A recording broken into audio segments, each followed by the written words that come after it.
A boy with sun-darkened skin clings to a wild black Mustang, mane flying, hooves striking stone. He's never galloped this steep. What's pulling him up here? Then the stallion skids to a halt beside a cave mouth no map has ever marked, its darkness glinting with metal. Pure silver, right in front of me.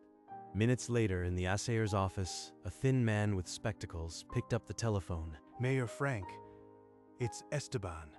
The boy has found a silver vein, richer than any I've seen. Keep your voice down. I own that entire mountain. Where? He showed his uncle. I don't know the spot, but the boy knows. Mayor Frank set down the phone and picked up his rifle. By nightfall, 3 armed men would be riding toward that mountain. That silver belongs to me. It always has. But that morning, before the silver, Andrew's life was 3 cracked walls and a mother who washed other people's stains until her hands bled. Andrew, put the bread on the fence again, and that wild beast will kill you. The neighbors already talked. She doesn't understand. He hasn't hurt me, not once. For 2 years, every sunrise, the wild black Mustang appeared at the back fence. Andrew would slip out with stale bread. Easy, Sombra. I saved you the crust.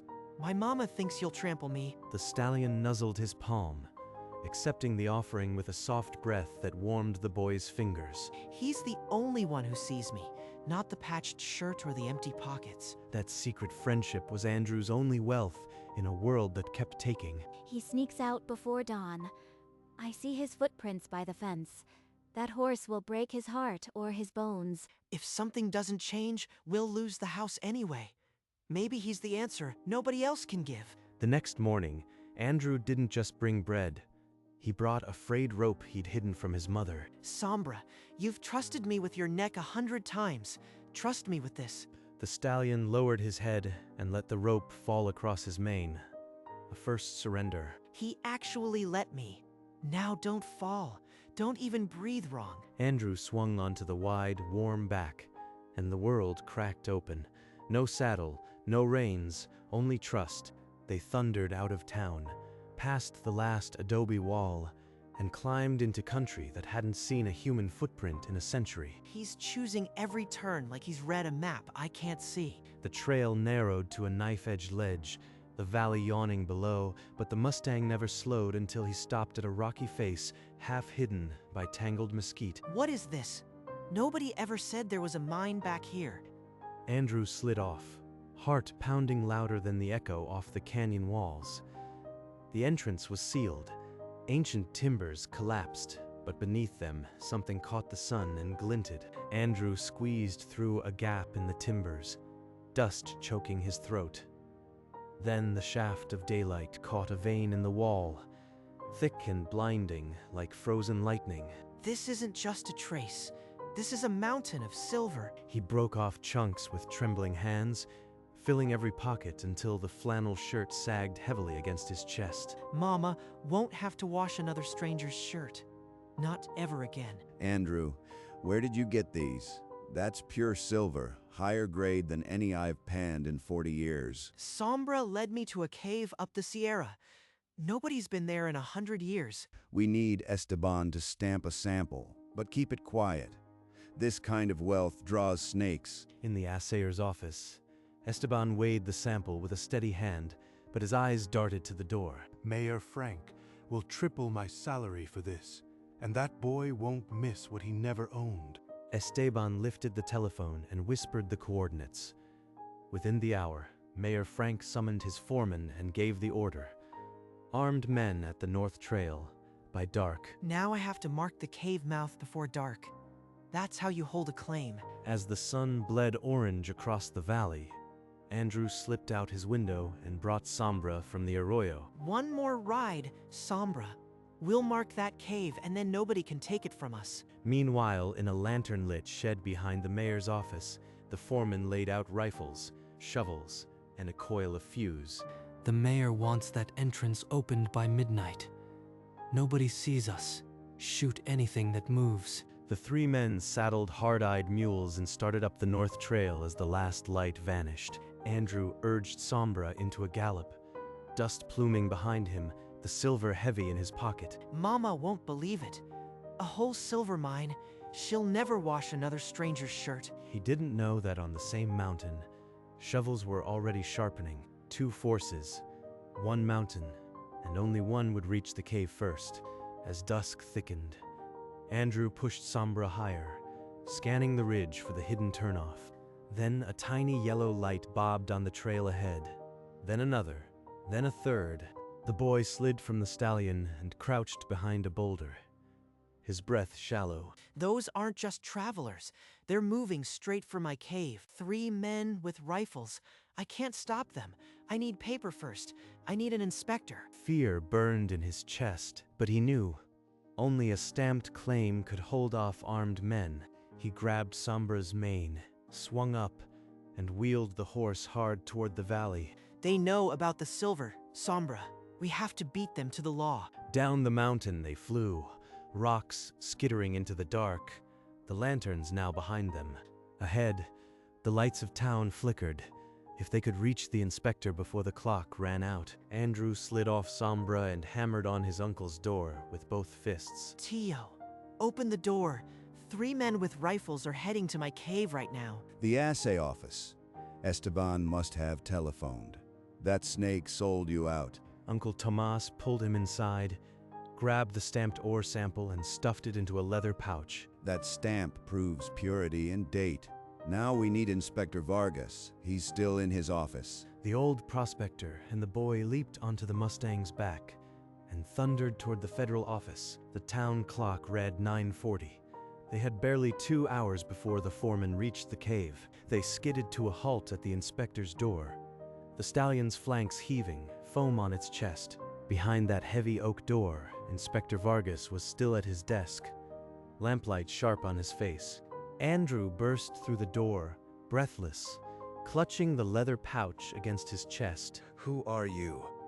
Put that pouch down and speak clearly. I found silver, pure ore, in a sealed mine on the Sierra. The mayor's men are climbing there with rifles right now. Vargas took the chip, turned it in the lamplight, and held a loop to the stamp. This is Esteban's authentic stamp, dated this morning. That ore would pay off the territorial debt. Frank has been buying every parcel around that mountain for 6 months. He knew silver was there. The man tried to bribe me last year to ignore a land survey. I refused, and he's been scheming ever since. We file a claim at the territorial office tonight, backdate to the discovery hour. The law allows it. 3 figures burst from the office and onto the Mustang, the inspector's coat flapping as they raced toward the claims bureau. The town clock struck 11, its echo chasing them down the empty plaza. They threw open the claims office door, but a sleepy clerk blinked up from behind a dusty counter, thick forms stacked before him. The clock on the wall showed 11:15. Andrew's heart pounded as the clerk shuffled papers at a maddening pace. Stamp this form, or I'll telegraph the territorial governor tonight. You'll never clerk again. If this clerk keeps arguing, the mayor's men will be inside that mine before we even leave this room. Vargas dipped the pen himself and wrote the date. This morning's sunrise, legal under territorial law. The clerk, face pale, pressed the heavy die into the paper. The red ink seeped across the claim form. The document now read, claim filed 11 p.m., backdated to 8:15 a.m., signed and stamped by Inspector Vargas. It's done. It's ours on paper. But those men are still up there with shovels. At that same moment, the foreman's lanterns swung around the final ridge, the cave dark and silent ahead. Quiet now. Light the fuse slow. I want this entrance blown before anyone hears. The claim was legal, but the silver was still in reach of greedy hands. Now they needed marshals. Inspector Vargas burst into the marshal station and slammed his fist on the wooden desk, rattling a tin cup. Every available rider now. Armed trespass on federal land. The silver claim on the North Ridge. I am going with them. I know that trail and the cave entrance. You need me up there. Then ride. But you stay behind the marshals. That's a federal order. The marshals swung into saddles with practiced urgency. their rifles catching the moonlight like slivers of glass. Andrew vaulted onto Sombra's bare back, and the stallion lunged forward, hooves sparking on stone as he led the column into the dark canyon. On the mountain, the foreman knelt beside the ancient timbers, a match flickering to life in his scarred hand. Light the fuse, now. The fuse caught, orange sparks hissing and racing toward the blasting cap. In 2 minutes. That silver belongs to Mayor Frank. Down in the valley, the marshal's hoofbeats thundered against the rock, a race against fire. The fuse. Get to the fuse before it reaches the powder keg. A marshal dove from his galloping horse, landing hard on loose shale, and crushed the sputtering fuse under his heel. You idiots. Shoot him. Don't let them reach the entrance. Before the hired gun could level his rifle, the marshal commander's revolver muzzle pressed cold against his temple. These aren't mine guards. They're federal marshals. The foreman's hand, still gripping his rifle, began to tremble as he counted the badges in the lantern light. One by one, the men lowered their weapons. The foreman let his shovel fall, the clang ringing off the rock like a bell. You think this ends here? Mayor Frank owns the judge in this territory. That claim document won't last a day in court. The cave stood silent, but in the valley below, a far more dangerous fight was already spreading from the mayor's desk. Mayor Frank seized the telephone, his knuckles white as he heard the marshal's name. If force won't work, I'll drown that boy in paper. I own every parcel from the basin to the ridge. By noon, the mayor's lawyer had filed a competing claim. The mine sat inside land Frank purchased 6 months earlier. Inspector Vargas and Uncle Tomas spent the afternoon in the territorial archives, digging through yellow deeds. A 1753 Spanish land grant, covering the entire Sierra, never properly revoked. This could unravel everything. If that grant predates federal survey, the cave might have never been public land. Frank's lawyers will use it against us. They unrolled a survey map. The grant's borders overlapped the cave and every parcel the mayor had bought. We won a physical fight, but now the law itself might side with the fox. That old Spanish grant is exactly what I need. By the time the judge unrolls it, that claim will be worthless. The battle had moved from rifles to ancient parchment, and the next skirmish would be fought in front of a judge. In her chambers, Judge Morales traced the 1753 Spanish grant with a magnifying lens, her lips pressed thin. This grant never deeded the land to any private citizen. The cave has always been Crown, now federal property. She summoned Vargas, who placed the mayor's deeds beside the antique parchment, none matched. Frank's parcels were bought from squatters with no title, Your Honor. The land was never his to sell. That evening, Mayor Frank appeared at the judge's private door, a leather envelope under his arm. Judge, this case is a burden I'd like to lighten. A small token for your discretion. He tapped the envelope. The thick stack of banknotes inside was unmistakable. You just offered a bribe to a federal judge. This is now a criminal proceeding. She struck her gavel and summoned the bailiff. I recuse myself. A special judge will be appointed by morning.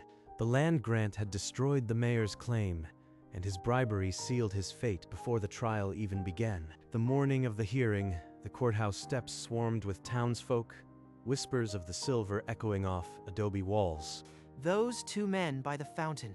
Their coats bulge like they're carrying iron. Your uncle and I will be right here.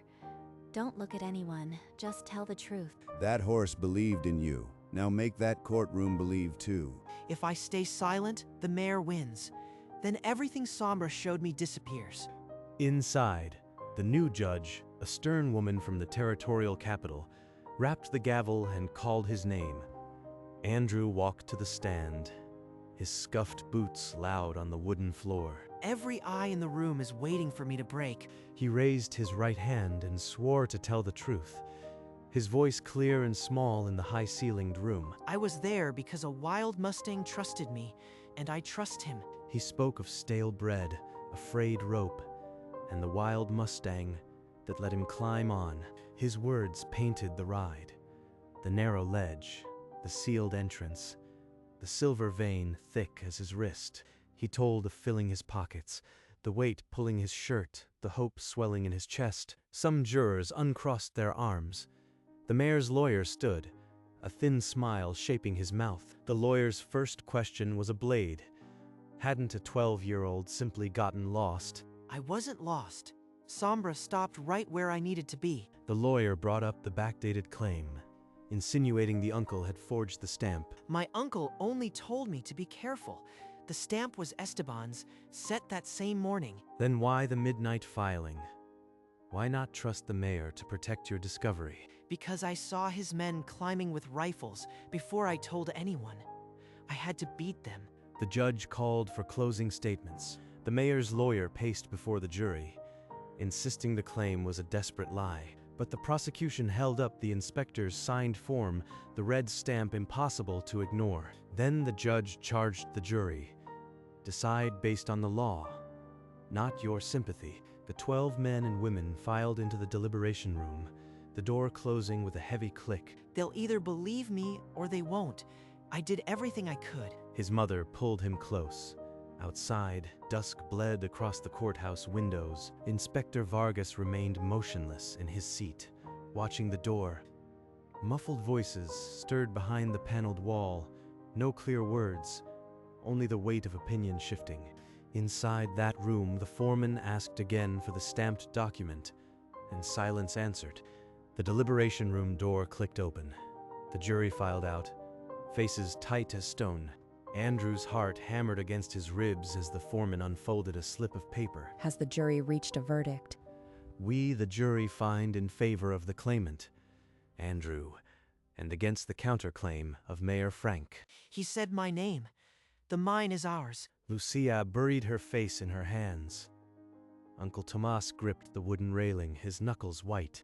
The judge struck her gavel 3 times, ordering the clerk to enter the judgment. Mayor Frank's face drained of color. His gold pocket watch still hung, as if time itself had stopped. The verdict was final. The silver mine belonged to Andrew under federal law. But as the courtroom erupted, the marshal stepped toward the mayor with a warrant already signed. The marshal unfolded the warrant, its wording clear: attempted theft of federal claim property and bribery of a territorial judge. This is absurd. I built this town. You think a boy's story can bury me? The marshal grabbed his wrist and clicked the iron shut before Frank could pull away. That bribe was never supposed to surface. Morales must have turned on me the instant I left her chambers. Remove the prisoner. He will await trial in the territorial penitentiary. 2 marshals flanked the mayor and marched him down the aisle, past the jury that had convicted him. Mama's hands won't bleed anymore. We won. Lucia pulled Andrew into her arms, her tears soaking the torn green flannel. But neither of them minded. You did it with bread and a rope, Sabrino. Your father would have wept. Outside the courthouse, the townsfolk watched the mayor shoved into a barred carriage, his gold watch dangling uselessly from his pocket. A week after the verdict, a mining company representative arrived in town with a contract. They're offering lifetime royalties, 12% of every ounce that comes out of that mountain. 12%. Andrew, that's more money than I've seen in my whole life. Andrew signed his name carefully on the line, the pen shaking in his grip. This contract is binding under federal law. Your family will never want for anything again. Lucia pressed her thumbprint beside her son's signature, tears spilling onto the parchment. Your father used to dream of holding a claim this rich. Now his name is on paper forever. Within a month, the mine coughed its first cartload of raw silver, the ore glittering under the desert sun. We'll never be hungry again. Sombra gave us that. The claim was secure, the silver flowing, and the boy who once fed a wild Mustang stale bread had changed his family's destiny forever. The next morning, Andrew rode Sombra bareback up the mountain trail one last time, past the busy mine to the quiet cave mouth. You never belonged to anyone, Sombra, not even me. He loosened the rope that had never been a bridle and slipped it from the stallion's neck. You showed me the silver. Now I am showing you the door back to the wild. Run, Sombra. The stallion stood motionless, for a heartbeat, his dark eyes holding Andrew's gaze. Then he wheeled and bolted. Down the slope he flew, mane and tail streaming, hooves throwing sparks on the flinty earth. That's what he was made for. Not a saddle, not a fence, just wind. At the valley floor, the Mustang slowed and turned back, his silhouette small against the green spring grass. He looked back. He knows where I'll be. Then Sombra vanished into the canyon, wild again for now. Years passed, and the mine on the ridge grew into a constant rumble of wagons and steam engines. Andrew grew too. His shoulders broadened, his voice deepened, but his eyes still carried the memory of a wild gallop. High in the Sierra, a black stallion with a gray muzzle still ran free, his herd following his lead across the spring meadows. Every spring when the wildflowers bloomed, Andrew returned to the back fence, carrying a loaf of bread. He might not come this year. Maybe he's finally forgotten. But Andrew didn't give up. He stood at the fence as the sun set, waiting. His mother, now in a comfortable house with a garden, watched from the window, understanding without words. The years turned, but the promise of bread and a waiting hand never faded from Andrew's heart. One day, he'll appear, and I'll be here. He'll know the bread. And so, each spring, a boy-turned-man stood by the fence, his shadow long in the evening light, waiting for a wild heart to remember. One spring evening, as the wildflowers bent in a warm breeze, a shape crested the hill. He came back. After all these years, he came back. The Mustang, now silver-gray at the muzzle, walked slowly to the fence, his gait heavy with a lifetime of wind. Easy, old friend. I saved you the crust. Some things never change. Sombra breathed warm over his palm, taking the offering as he had 1,000 mornings before. You kept your promise. You came back one more time. They stood together as the sun dipped, a man and a wild horse, debts paid in full. Then the Mustang turned, pausing once to look back before trotting into the darkening hills. He'll be back next spring. Wild things remember the hand that doesn't try to hold them. And so, every spring for the rest of his days, the wild stallion returned to the back fence where a boy once fed him bread, and the bond that changed their lives was never broken.